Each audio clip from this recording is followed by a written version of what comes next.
Thank you. We are Ronen and Orna Neutra, Omar's parents. Omar, who was born in Manhattan and grew up on Long Island, has now been a hostage in the tunnels of Hamas terrorists in Gaza 335 days, since October 7th.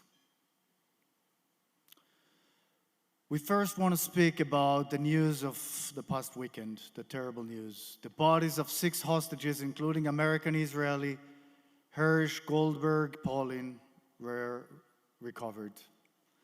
They were all brutally murdered by Hamas shortly before the IDF reached them. We have gotten to know Rachel and John, Goldberg, Paulin, since our respective worlds changed on October 7. We've been forged together by this tragedy and the parents' love for their child. Our heart goes out to them as they mourn their only son. No parent should have to experience the nightmare that they did. Please stand with us in a moment of silence in the memory of Hirsch, Carmel Gat, Eden Yerushalmi, Alexander Lubanov, Almog Sarusi, and Ori Danino.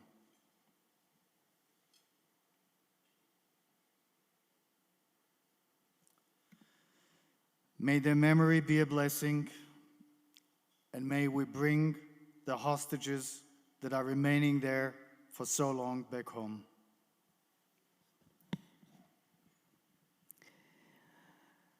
Omar was born in New York City only 1 month after 9/11, October 14, 2001. I was 8 months pregnant as I walked across the Queensboro Bridge towards home that day. My only quest was to get myself and my unborn child to safety. And here we are, 23 years later, and he's involved in this vile terrorist attack, and I am unable to protect him. Omar is a connector. He's this big, tall guy, 6'2", with a big smile on his face, the one who would break the ice. He graduated from the Schechter School of Long Island. He was the captain of the basketball, the volleyball, the soccer teams, all 3 of them in high school. Like many of your children, he loved his summers at Jewish camp, both as a camper and as a staffer. He took leadership roles in his youth group, USY, and in his senior year, he was the New York Metro Area Regional President, a true Jewish American leader. He was raised with a love and a passion for both the United States and Israel. And after high school, during a gap year in Israel, he further connected to his identity and his Israeli peers, and after much deliberation, decided to join the IDF. Omar was a first responder to the border breach on October 7th when he and his team were taken captive. And for us, life as we knew it on October 6th stopped. We hadn't heard his voice since that Friday afternoon. It's been 11 months, almost a year. Can you imagine this? We wake up every morning praying that he too is still waking up every morning. There's a specific physical pain and fear when a person you love is suffering and you have no access to them. He is alive, but he's in great danger. And since October 7, there is not a moment that passes when we're not thinking about his safety. We're glued to our phones. Every ping causes a tiny leap of the heart. Is it news about Omer, about the other hostages? Our phones are never switched off. And in 335 days, not one of those pings has been a message from our beloved son. Being unable to reach him, to speak with him, to comfort him when he needs us the most, is a parent's worst nightmare. Every meal we eat, we ask ourselves, has Omer eaten today? When we shower, we wonder when was the last time he was allowed to shower or change into fresh clothes. When the sun is shining, we question whether Omer is in a dark, stuffy tunnel struggling to breathe. A knock at the door leaves us paralyzed in fear. We could never have imagined that we would spend a year turning over every stone, pleading with the world leaders and giving interviews.